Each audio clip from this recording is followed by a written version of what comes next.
নমস্কার। আজকের আলোচনাটা কিন্তু খুব ইন্টারেস্টিং একটা বিষয় নিয়ে। আচ্ছা, এই যে এত আধ্যাত্মিক গুরু, এত শিক্ষক চারিদিকে, এর মধ্যে আসল সদ্গুরুকে আমরা চিনব কি করে? চলুন এই প্রশ্নটারই উত্তর খোঁজার চেষ্টা করি। সত্যি বলতে কি, এই প্রশ্নটা আজকাল আমাদের সবার মনেই আসে, তাই না? চারিদিকে এত রকম মত, এত পথ, যে একজন সাধারণ মানুষ হিসেবে আমাদের গুলিয়ে ফেলাটা খুবই স্বাভাবিক। কোনটা নিছকই নিয়মকানুন আর কোনটা আসল আধ্যাত্মিকতা, এই ফারাকটা করাই তো মুশকিল হয়ে দাঁড়ায়।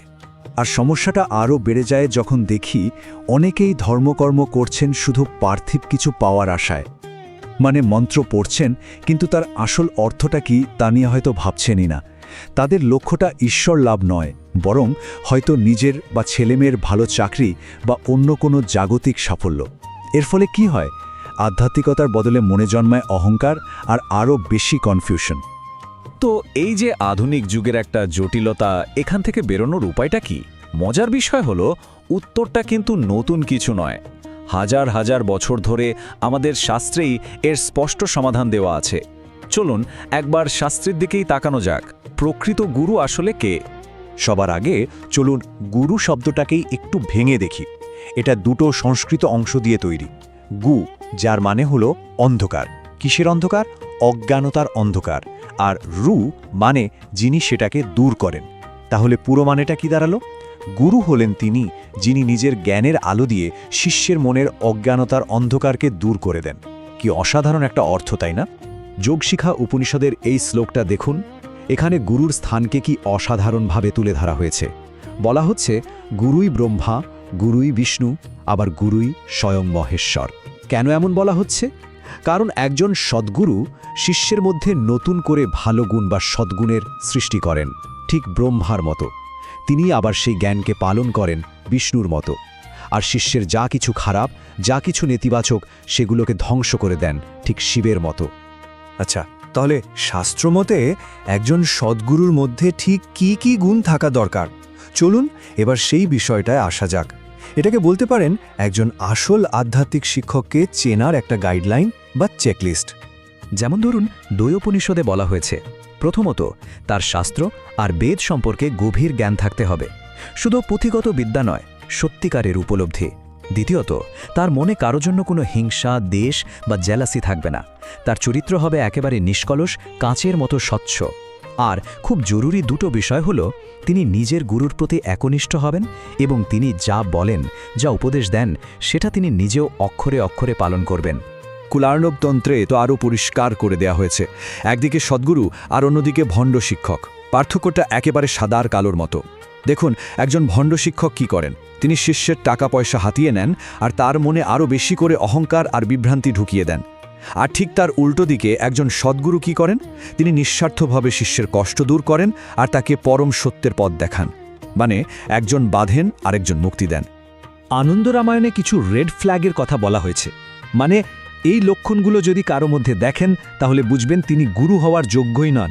যেমন, যিনি কথায় কথায় রেগে যান, যার মনে কোনো দয়া মায়া নেই, যিনি খুব বেশি স্বার্থপর আর কৃপণ, আর যিনি বেদ, দেবতা বা সাধুসন্তদের নিন্দা করেন। আর সবচেয়ে বড় কথা, যার নিজের ইন্দ্রিয়গুলোর ওপরেই কোনো কন্ট্রোল নেই। এইগুলো কিন্তু খুব বড় সতর্ক সংকেত। এখন চলুন একটা দারুণ পৌরাণিক গল্প শোনা যাক। এই গল্পটা শোনার পর গুরু সম্পর্কে আমাদের ধারণাটা হয়তো আরও বড় হয়ে যাবে। কারণ গল্পটা আমাদের শেখাবে যে গুরু মানেই সবসময় একজন মানুষ হবেন, এমনটা কিন্তু নয়। গল্পটা হলো মহর্ষি দত্তাত্রেয়কে নিয়ে। বলা হয় তিনি তার চারপাশের জগৎ থেকেই 24 জনকে নিজের গুরু হিসেবে মেনে নিয়েছিলেন। ভাবা যায়, তার এই কাহিনী আমাদের একটা বড় শিক্ষা দেয়। যার শেখার ইচ্ছে আছে, তার জন্য জ্ঞান আসলে সব জায়গাতেই ছড়িয়ে রয়েছে। তার কয়েকজন গুরুর কথা বলি। যেমন, তিনি পৃথিবীকে গুরু মেনে তার থেকে শিখেছিলেন সহনশীলতা আর ক্ষমা। বাতাসকে দেখে শিখেছিলেন নির্লিপ্ততা, কিভাবে সব জায়গায় গিয়েও কোথাও জড়িয়ে পড়তে নেই। একজন তীর নির্মাতাকে একাগ্রমনে কাজ করতে দেখে তিনি শিখেছিলেন মনোযোগের শক্তি। এমনটি একটা মাকড়সাকে দেখেও তিনি শিখেছিলেন কিভাবে ঈশ্বরী জগৎকে তৈরি করেন, পালন করেন, আবার নিজের মধ্যেই ফিরিয়ে নেন। তাহলে দত্তাত্রেয়ের এই অসাধারণ গল্পের সারমর্মটা কি? সারমর্ম হলো, গুরু হতে পারে যে কোনো উৎস, যেখান থেকে আমরা সত্যিকারের জ্ঞান পাই। যদি আমরা চোখ কান খোলা রাখি, তাহলে এই গোটা পৃথিবীটাই আমাদের শিক্ষক হয়ে উঠতে পারে। আচ্ছা, এই প্রাচীন জ্ঞান তো আমরা জানলাম, কিন্তু আজকের দিনে একজন সাধকের পথ চলাটা কেমন হবে? চলুন এবার সেই দিকটা নিয়ে একটু কথা বলা যাক। আধ্যাত্মিক পথে সাধারণত দুই ধরনের গুরুর কথা শোনা যায়। একজন হলেন দীক্ষাগুরু আর একজন শিক্ষাগুরু। দীক্ষাগুরু হলেন যিনি শিষ্যকে মন্ত্র দিয়ে আধ্যাত্মিক পথে দীক্ষা দেন। সাধারণত দীক্ষাগুরু একজনই হন এবং তিনি শিষ্যের আধ্যাত্মিক অগ্রগতির দায়িত্ব নেন। আর শিক্ষাগুরু হলেন তারা, যাদের কাছ থেকে আমরা জ্ঞান বা পথের নির্দেশ পাই। শিক্ষাগুরু কিন্তু একাধিক হতে পারেন। সফল আধ্যাত্মিক জীবনের জন্য এই দুই ধরনের গুরুর প্রতি সমান শ্রদ্ধা থাকাটা খুব জরুরি। তেজবিন্দু উপনিষদের এই কথাটা খুব গভীর। এখানে বলা হচ্ছে, আমি পরম ব্রহ্ম, আমি শ্রেষ্ঠ গুরু, আমি গুরুদেরও গুরু। এর আসল মানেটা কি? এর মানে হল, গুরু শিষ্য সম্পর্কের চূড়ান্ত লক্ষ্যই হল শিষ্যকে এটা বোঝানো যে তার আসল পরিচয় কোনো জাগতিক পরিচয় নয়, তার আসল স্বরূপ হল সেই পরম ব্রহ্ম।